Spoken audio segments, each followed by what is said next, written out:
Waduh, sudah 1 tahun KPK lupa periksa advokat Lukas pengacara PT CMNP. Terkait pembelian NCD Unibank oleh PT CMNP, langkah hukum pun diambil.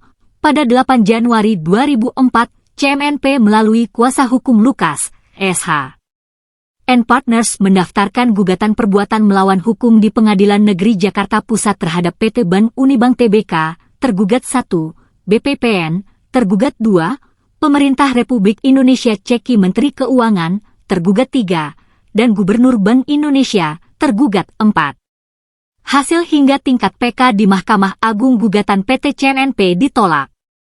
Nah, tahun 2025 PT CMNP kembali mengugat masalah NCD Unibank kepada pihak PT Bakti Investama yang menjadi arranger atau perantara penjualan NCD Unibank kepada pihak PT CMNP.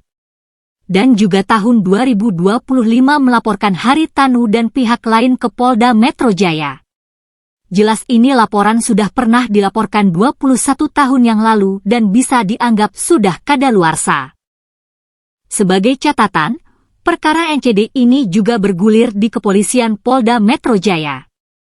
Pada 8 Desember 2004, Direktorat Reserse Kriminal Khusus melakukan penyelidikan kasus tersebut yang mengarah kepada tindak pidana penipuan.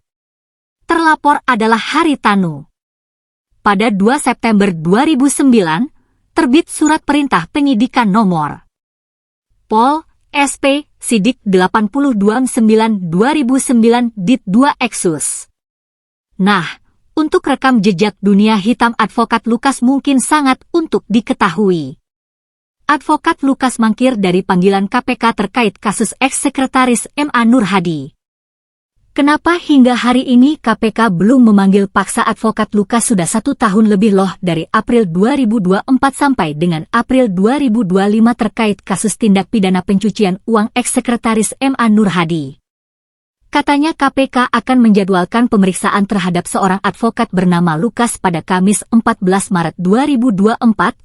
Advokat Lukas akan diperiksa terkait kasus pencucian uang mantan Sekretaris Mahkamah Agung, Nur Hadi. Namun, Lukas tidak hadir alias mangkir dari pemeriksaan tersebut. Begitu hebatnya dan kuatnya advokat Lukas tidak hadir dan tanpa konfirmasi kaitan alasan ketidakhadirannya tersebut.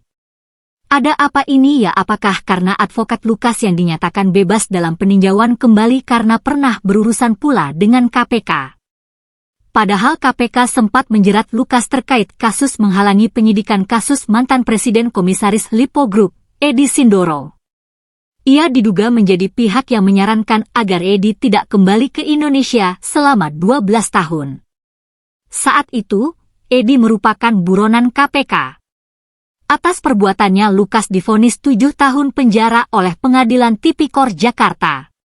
Hukumannya dipotong dalam tahap banding oleh Pengadilan Tinggi DKI Jakarta menjadi 5 tahun penjara. Hukuman Lukas kembali dipotong menjadi 3 tahun penjara dalam tahap kasasi oleh Mahkamah Agung. Pada tahap peninjauan kembali, Lukas dinyatakan bebas karena perbuatannya dinilai tak terbukti. Dari kronologi jelas Lukas punya hubungan yang kuat dengan oknum-oknum di Mahkamah Agung, karena belum ada vonis korupsi yang ditangani KPK dan Kejaksaan Agung bisa vonis bebas pada peninjauan kembali di Mahkamah Agung.